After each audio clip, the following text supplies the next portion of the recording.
করিয়া যাইতে চাইছিলাম, তখন বাইক লইয়া ওই এরা জোর করিয়া নিয়ে ই কাম করছে। আপনারা না পাইলে আপনার বউরা মারছে? মারছে, আর আমি থাকলে আমারও দিতে আসছিল। আপনার মাইল না? আচ্ছা, আপনার নাম কি? রঞ্জন। কালকে যে ঘটনা হয়েছে, এটা কি হয়েছে বিষয়টা? ফার্স্টে ভাই একটা মারা গেছে, ভাই মারা যাওয়ার পরে কষ্ট করছি, কষ্ট করিয়া ঘুরাইয়া আইসি, আইয়া সারিয়া আনোর মধ্যে তো কিছু লাঙ্গি টাঙ্গি খাই, লাঙ্গি খাইছি, লাঙ্গিয়া থাকিয়া লাঙ্গি টাঙ্গি খাইয়া করে দিয়া হেরা দোকান দিকে আইসে, দোকান দিকে আইয়া দিয়া কিতা কই আজকে মানুষ মারতাম।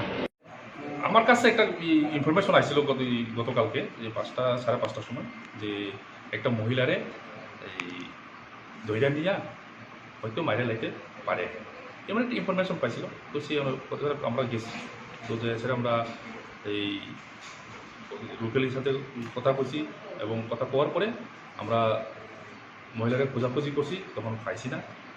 তো ঠিক এমন কিছু হইতে পারে এই সন্দেহ নিয়ে আমরা এই গ্রামের কিছু পোলাভানকে আমরা ডিটেন করি। ডিটেন করার পরে আমরা ইনভেস্টিগেশন করছি স্পটে। ইনভেস্টিগেশন করার পরে তারা স্বীকার করছে যে হ্যাঁ আমরা এই ঘটনা আমরা এই মহিলারে মেরে লেছি।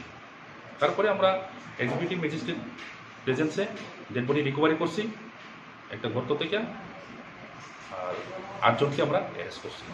স্যার ঘটনাটা কোন জায়গাতে হয়েছিল স্যার? এটা বেহালাবাড়ি, লেংটি বাড়ি, বেহালাবাড়ির সাইডে লেংটি বাড়ি কন্দ বস্তি করে একটা হিন্দুস্তান মিলিগুলি থাকে। স্যার মৃত মহিলার নাম কি স্যার? এই মৃত্যু মহিলার নাম হচ্ছে কুশল্যা এই গাটওয়াল। বয়সটা কেমন হবে?